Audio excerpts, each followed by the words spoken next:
Hello students, we are here discussing question 28 of KVPY SB question paper which was held in year 2016.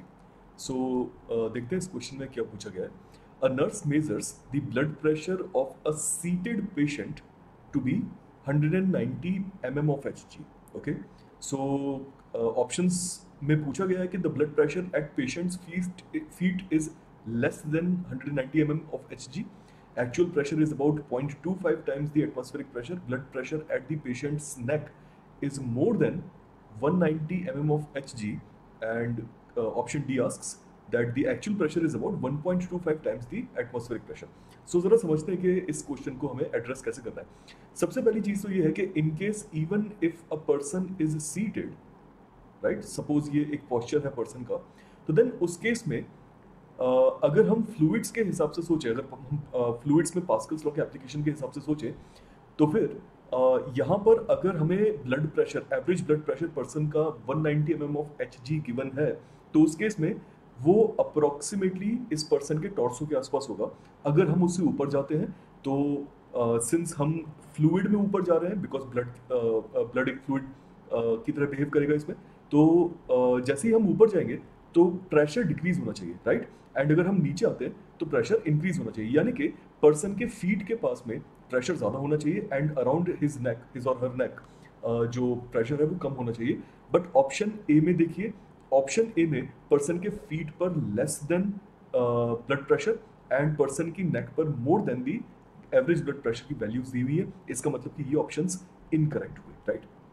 Feet पर ज़्यादा pressure and neck पर less pressure. Okay, now jumping on to the next part. ये हमें जो blood pressure बताया जाता है, जो हम ब्लड प्रेशर एक्चुअली मेजर करते हैं, वो एक्चुअल प्रेशर नहीं होता, वो बेसिकली गॉज प्रेशर होता है.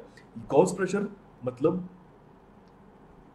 या गेज प्रेशर, आप जैसे भी इसे बोलना चाहें, तो that is your actual pressure minus the atmospheric pressure. Okay, so अगर मुझे एक्चुअल प्रेशर पता करना है तो वो कितना होगा, वो होगा atmospheric pressure plus the given gauge pressure which is equivalent to 190 mm of Hg, right. So ये हुआ 180 m plus 190 mm of Hg. Now 190 mm of Hg अगर मैं डिवाइड करता हूं 760 mm of Hg से, which gives you the value of 1 atmosphere और 1 atmosphere pressure, तो आपके पास आ जाएगा 1 plus 190 by 760 atmospheric pressure, right. And अगर आप इसे कैलकुलेट करते हैं तो ये 1/4 आ जाता है. So that is your 1/4 ATM, right. This quantity is nearly 1/4 ATM and hence answer बन जाएगा 1.25 एटमॉस्फेरिक प्रेशर. सो हमारे पास जो एक्चुअल ब्लड प्रेशर है, blood pressure with respect to the absolute volume vacuum pressure, तो वो आएगा 1.25 एटमॉस्फेरिक प्रेशर के बराबर. अगर हमसे गेज प्रेशर पूछा जाता है तो वो आता है 0.25 एटमॉस्फेयर के बराबर, राइट. सो ऑप्शन बी देखिए, actual blood pressure is about 0.25 times the atmospheric pressure. ये ऑप्शन गलत हो गया. क्यों? क्योंकि ये एक्चुअल ब्लड प्रेशर नहीं है, ये गेज प्रेशर हमें ऑप्शन बी के अंदर बताया गया है.